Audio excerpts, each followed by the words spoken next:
What's up, everyone? Coach Kyvann here with Bodega Jiu-Jitsu. Thank you guys so much for checking out the video. Today, we're going over the really critical skill of off-balancing a top player from the guarded scenario.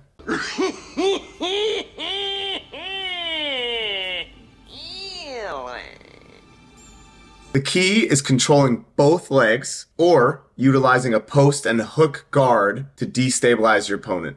90% of the time, I have no idea what the fuck I'm talking about. And just to be clear, destabilize, just a cool word for off balance. Oh my God. I get it. I'm going to show you guys how the pros are applying this concept, and I'm going to use a bunch of match studies that'll hopefully help you visualize what I'm talking about. All right, let's just dive right into it. Okay, so let's start with my homie right here. I just want to talk about the first connection. Look at him using 2-on-1s to get to the inside position. Right now he's kneeling, so he's trying to get underneath. He does a great job of that. When he gets in there, he's got immediate hip attachment, and this is what I mean right now. There's a hook at the bottom, almost like a butterfly, and his foot was posting. Even more so here, you can see a post and a hook. And this right now isn't working. He's got him to his hands, but it's fairly difficult to finish people when they're on their hands. So you're going to see him try to get him to his hips, and again, post, hook. Once he gets, or two hooks here, we would say, both legs are controlled. That's something I really want to focus on in this video. Both legs are controlled. He's got him on his hips, and now he's going to look to start getting to a leg entanglement where he can finish the submission. All right, let's take another look here. This is now Al Leon versus the Team Italia. And you can see that they're in the middle of a leg lock battle right now. But again, I want to focus on how we get these finishes. The Italian player looking to get to his feet, and the bottom player is just trying to continuously use hands and grips on both legs to get him to his hips. I'm telling you, controlling both legs makes it almost impossible to stand back up. So right now he stands, but you can see how he gets him very simply using no specific technique back to his hips. He just controlled both legs. I'm telling you, like, we overlook this when we're playing guard. So again, right now, he's kind of focused on one leg, and he's looking to get to a breaking connection because he's on his hips. But now that the player stands to both feet, he refocuses on controlling both legs. Simple grip on the knee or on the calf gets him back to his hips, and now he's able to connect to the toes, stabilize the knee, and connect to the hips.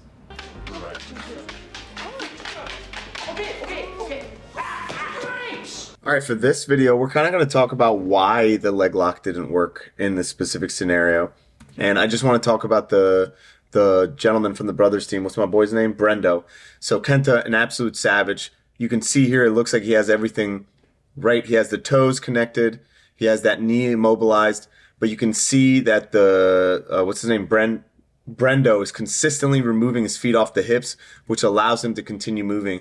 You'll also notice, like I was saying earlier, in order to break somebody using a leg lock, you need to get them to their hips so that you can get your alignment. And then if they stand, you can finish. But it's very difficult to finish a standing opponent.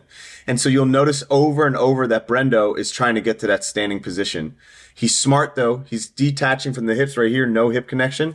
He puts his foot back on the hip. He removes the foot in a moment here because right now it feels like okay. Removes the foot, and then he looks to get back to the standing position. You'll see in a moment. Still nothing on the hip. Kenta's just trying to get the bite. He stands. And now that he's standing, I want you to notice how he's going to destabilize. Right now, both feet are on the hip. It's very hard to get someone to the floor. So you see Kenta starts reaching for that secondary leg. Once you reach for that secondary leg, your job becomes easier. He's struggling to do it right now, but you can see the intention. He's realizing he can't break him while he's standing, so he wants to get him back to his hips. No shit, Sherlock. Right now, both feet on the hips, not a hook or a post guard, so that's very difficult to get them to their hips. But over and over, you'll see the theme of Brendo trying to get to that top position. Again, feet are off the hip, looks for a knee bar, but he's unable to finish. This isn't necessarily a video on why he can't finish the leg lock, but more about why he controls both legs, why he's focusing on getting that player to his hips. I want to kind of talk about a little bit about reverse close guard, which we've been seeing more and more often, and why I think it works.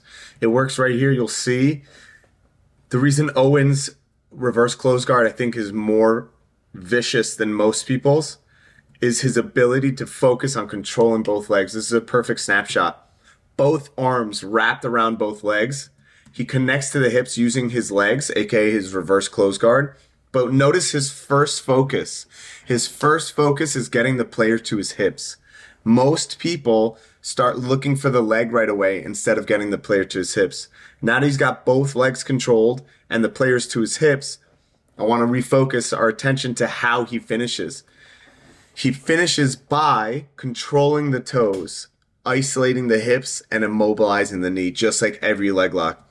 What I really love about this is that he doesn't have the most common way of doing it. If you notice, look at this grip. If we just take a snapshot and zoom in, the control is extremely unorthodox. I think people call it the A block, but it just has the same conceptual framework as the rest of them. Toes captured, hips captured, knee immobilized.